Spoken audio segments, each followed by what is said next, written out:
महाराष्ट्र एटीएसनं मोठी कारवाई केली आहे। मुंब्रा इथून शिक्षकाला अटक केली आहे। 4 घरांवर छापा देखील टाकण्यात आलेला आहे।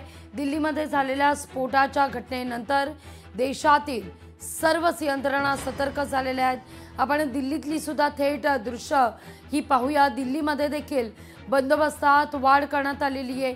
ही लाईव्ह दृश्य आहेत दिल्लीतली। दिल्लीमध्ये कसा बंदोबस्त वाढवण्यात आलाय त्याची थेट दृश्य आपण टीव्ही स्क्रीनवर पाहतोय।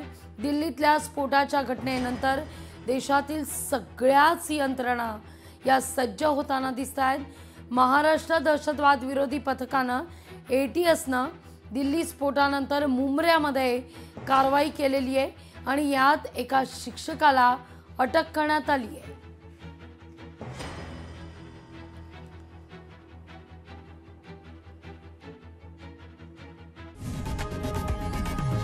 लोकशाही मराठी ऐका, पहा, जागरूक रहा।